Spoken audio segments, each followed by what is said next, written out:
5 মিনিটে যে কোনো শাড়িকে খুব ইজিলিভাবে ড্রেপ করতে চান তাহলে কিন্তু এই টিউটোরিয়ালটা আপনাদের জন্য।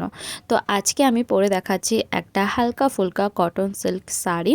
এরকম ধরনের শাড়িগুলো কিন্তু সুতির শাড়ির মতোই কমফোর্ট দেয়, আর সাথে সাথে কিন্তু খুব ইজিলি আর খুব তাড়াতাড়ি কিন্তু ড্রেপও হয়ে যায়। এইরকম ধরনের শাড়িগুলো কিন্তু স্পেশালি ওয়ার্কিং ওমেনদের জন্য খুবই বেনিফিশিয়াল, কারণ এরকম ধরনের শাড়িগুলো আপনাকে সারা দিনের যে কমফর্টটা আছে সেটা কটন শাড়ির মতো দেবে। আর সাথে সাথে কিন্তু আপনাকে যে সুতির শাড়ি পরলে যে একটা মানে খুব বাল্কি লুক দেয় বা ফোলা ফোলা লুক দেয় বা একটা ম্যারে ম্যারে টাইপের লুক দেয় সুতির শাড়িতে, এই শাড়িতে বা এরকম ধরনের কটন সিল্ক শাড়িতে কিন্তু এরকম ধরনের লুক পাওয়া যায় না। কটনের শাড়ির মতো কমফোর্টেবলও পাওয়া যায়, আর সাথে সাথে সিল্ক শাড়ির মতো একটু গর্জাসও লুক পাওয়া যায়। তো শাড়ির বেসিক টাকিং কমপ্লিট করে নিয়ে আমি চলে এসেছি আঁচলের পোর্শনে আঁচলের প্লিট করার জন্য। তো এখানে আমি আপনাদেরকে দুটো পদ্ধতি দেখাবো আঁচলের প্লিট করার জন্য। প্রথম পদ্ধতিটা দেখুন আমি কীরকমভাবে করছি।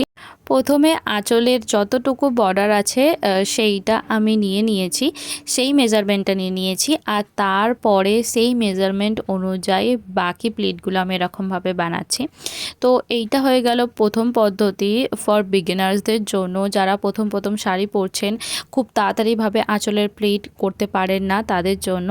এরপর দেখাচ্ছি আমি আর একটা পদ্ধতিতে বাকি 3টে আঙুল দিয়ে এইরকমভাবে আমি প্লিট বানাচ্ছি, আর প্রথম আঙুল আর পুরো আঙুলটা দিয়ে এরকমভাবে চেপে চেপে ধরছি।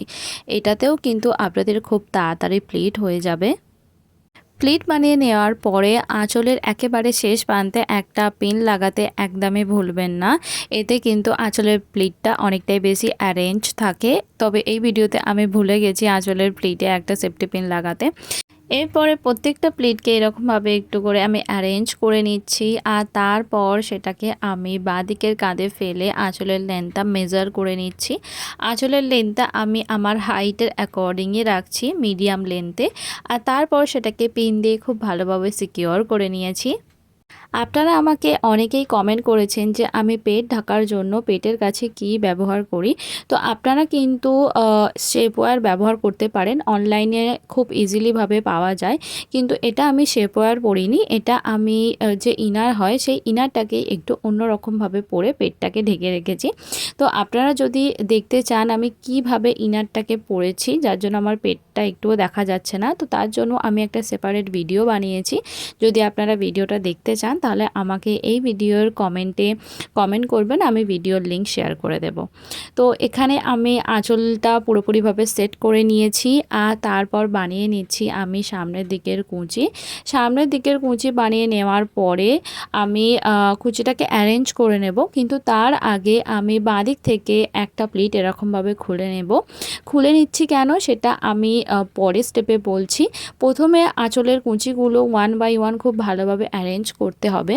আর এরপরে দেখুন আমি যে লাস্টের প্লিটটা রয়েছে সেটা একবার খুলে নিয়ে সাইডে ডান দিকে যতটুকু এক্সট্রা ফ্যাব্রিক থাকবে সেটুকু আমি প্লিটের মধ্যে টেনে নিয়ে ওই প্লিটটাকে আবারও রেখে নিয়েছি, আর তারপর গুঁজে নিয়েছি সামনের দিকের কুঁচিটা।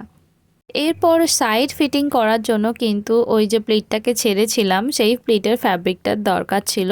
তো আমি সাইড ফিটিং করার জন্য এরকমভাবে ডান দিকের কোমরের ভেতর দিক দিয়ে হাতটাকে ঢুকিয়ে নিয়েছি, আর তারপর প্লিটটাকে একটুখানি টাইটলিভাবে টেনে ভালোভাবে সেটাকে পাকিয়ে আবার ডান দিকের কোমরে খুব ভালোভাবে গুঁজে নিয়েছি।